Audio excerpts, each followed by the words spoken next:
Hello guys, क्या हाल है सबके। तो फाइनली इतने इंतजार के बाद लोकी का सीजन 2 रिलीज हो चुका है। तो आज हम बात करने वाले हैं लोकी सीजन 2 एपिसोड 1 के बारे में। तो चलो बिना किसी देरी के इस एपिसोड का ब्रेकडाउन शुरू करते हैं। तो इस एपिसोड का नाम है ओरोबोरस और मैं आपको बता दूं कि ओरोबोरस काफी सारी माइथोलॉजीज में लाइफ एंड डेथ के साइकिल को रिप्रेजेंट करता है। इसे डिपिक्ट किया जाता है एक ऐसे स्नेक या ड्रैगन की फॉर्म में जो अपनी ही टेल को बाइट करता है। अब जैसा कि हम जानते हैं कि मार्वल नॉर्स माइथोलॉजी से हेवीली इंस्पायर्ड है, तो नॉर्स माइथोलॉजी में भी एक ऐसा ही क्रीचर एग्जिस्ट करता है जिसे हम वर्ल्ड सर्पेंट या ह्यूमन गैंडर के नाम से जानते हैं। अब वैसे तो ओरोबोरस यहाँ पर एक कैरेक्टर का नाम है, लेकिन मार्वल ने इसे बहुत ही स्मार्टली एक फोरशैडोइंग की तरह यूज किया है।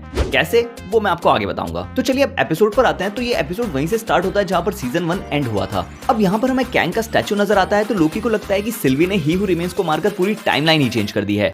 अब ये सब देखकर लोकी इसके बारे में मोबियस को बताने जाता है, लेकिन सरप्राइज सरप्राइज, मोबियस तो लोकी को पहचानता ही नहीं है। उल्टा वो उसके पीछे टीवीएफ के एजेंट्स को लगा देता है।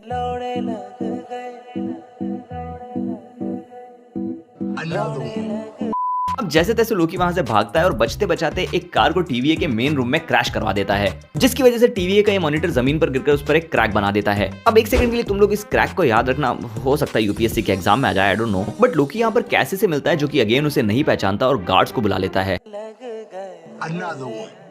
लेकिन तभी लोकी वहां से टाइम स्लिप करके अपने यूनिवर्स में पहुंच जाता है जहां कैसी उसे पहचानता है। लेकिन गेस व्हाट, जिस क्रैक की अभी थोड़ी देर पहले मैंने बात की थी वो लोकी को इस यूनिवर्स में भी दिखता है। और जब वो कैसी से इस क्रैक के बारे में पूछता है तो वो कहता है कि ये तो हमेशा से यहीं पर मौजूद है। तो अब जाकर हमें समझ में आता है कि लोकी किसी दूसरे यूनिवर्स में नहीं बल्कि पास्ट में था। और इससे ये भी क्लियर हो जाता है कि ही हू रिमेन्स ने स्टार्टिंग में टीवीए को कैंग बनकर रूल करने की ही कोशिश की थी, लेकिन फिर शायद कुछ गड़बड़ हो गई और उसने सारे एजेंट्स की याददाश्त मिटाकर सब कुछ दोबारा से स्टार्ट किया और ये टाइम कीपर्स वाली नौटंकी बनाई। और प्रोबेबली ये साइकिल कई बार रिपीट हुआ होगा, जो कि इस एपिसोड के नाम को भी जस्टिफाई करता है, ओरोबोरस, जिसका मतलब है the cycle of ending and new beginning. खैर, तो इसके बाद भी लोकी कई बार पास्ट और प्रेजेंट के बीच टाइम स्लिप करता है और यहीं पर हमें एक पास्ट के रिकॉर्डिंग से पता चलता है कि पहले रेवोना भी इस नौटंकी में कैंग के साथ ही थी, लेकिन फिर बाद में उसने रेवोना की भी मेमोरीज वाइप कर दी। खैर, तो इसके बाद हमें दो नए कैरेक्टर से इंट्रोड्यूस किया जाता है, जनरल डॉक्स और जज गैम्बल। और यहाँ पर इनकी मीटिंग हंटर बी 15 और मोबियस के साथ चल ही रही है, तभी लोकी यहाँ पर टाइम स्लिप करके पहुंच जाता है और एक प्रूनिंग स्टिक लेकर दीवार को प्रून करता है और उन सबको असलियत दिखाता है कि टाइम कीपर्स जैसा असल में कुछ एग्जिस्ट नहीं करता और कैंग इतने टाइम से सिर्फ उनका फुद्दू काट रहा था। अब ये सब होने के बाद मोबियस लोकी को लेकर ओरोबोरस के पास जाता है, जो कि अपना शॉर्ट नेम ओबी बताता है।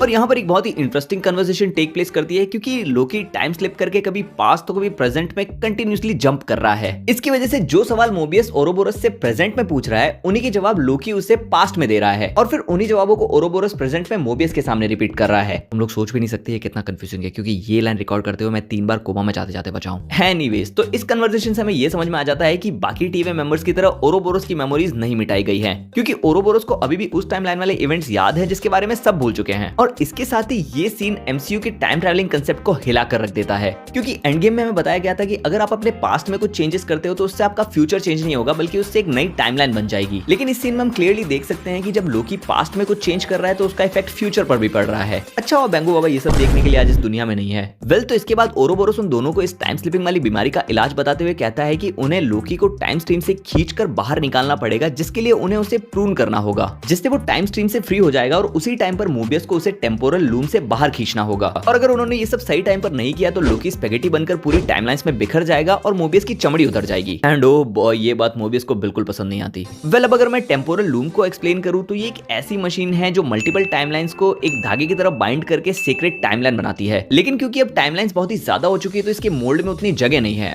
और ये फटने वाला है। लेकिन हमें यहाँ पर एक्समैन का एक बहुत ही अच्छा ईस्टर एग देखने को मिलता है, क्योंकि टेम्पोरल लूम का ये दरवाजा परफेक्टली आइडेंटिकल है एक्समैन के प्रोफेसर चार्ल्स एक्सेवियर्स के सेरिब्रो के दरवाजे से, जिसका मतलब है ये लोग अब हमें एमसीयू में एक्समैन के रेफरेंस देने लगे हैं। सो हमें वुल्वरिन चाचा बहुत जल्द नजर आ सकते हैं। सो वेल, ये लोग टेम्पोरल लूम के पास जाते हैं, लेकिन एक बार फिर से लोकी टाइम स्लिप करके इस बार फ्यूचर में पहुंच जाता है और यहाँ पर लोकी को एक टेलीफोन की आवाज आती है, तो उसकी तरफ जाकर उसे उठा लेता है। एंड देख किसका फोन है।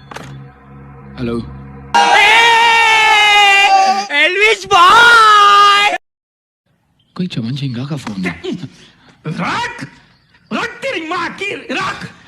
ओके, जोक्स असाइड, वो टेलीफोन की तरफ जाता जरूर है लेकिन उसे उठा नहीं पाता, क्योंकि उससे पहले एक दरवाजा खोलकर वहां पर उसके सामने सिल्वी आ जाती है और तभी पीछे से आकर लोकी को कोई प्रून कर देता है। और ये सब बिल्कुल परफेक्ट टाइम पर होता है जब मोबियस को लोकी को टाइम स्ट्रीम से बाहर खींचना था। इसलिए मुझे लगता है कि लोकी को प्रून करने वाला कोई और नहीं बल्कि खुद लोकी ही है। खैर, तो इसके बाद ये एपिसोड खत्म हो जाता है, लेकिन इसमें एक पोस्ट क्रेडिट सीन भी है जिसमें हमें सिल्वी 1982 के ब्रॉक्सटन ओक्लाहोमा में खड़ी नजर आती है और ये एक ब्रांच टाइमलाइन है। अब इस बात को ध्यान में रखना, क्योंकि आज तक हमने एमसीयू में जो कुछ भी देखा है वो सब सीक्रेट टाइमलाइन के अंदर था, सिवाय doctor strange in the multiverse of madness को छोड़कर। लेकिन एक्चुअल मल्टीवर्स ऑफ मैडनेस तो हमें यहाँ से देखने को मिलेगी। सो अब देखते हैं आगे के एपिसोड में ये हमें कौन सी खिचड़ी परोसते हैं। और अगर इस चीज को लेकर तुम्हारी कोई थ्योरीज है तो मुझे कमेंट सेक्शन में जरूर बताओ। इसके अलावा अगर तुम्हें ये वीडियो अच्छी लगी हो तो इसे लाइक करो, अपने दोस्तों के साथ शेयर करो और ऐसी और वीडियोस के लिए चैनल को सब्सक्राइब करो।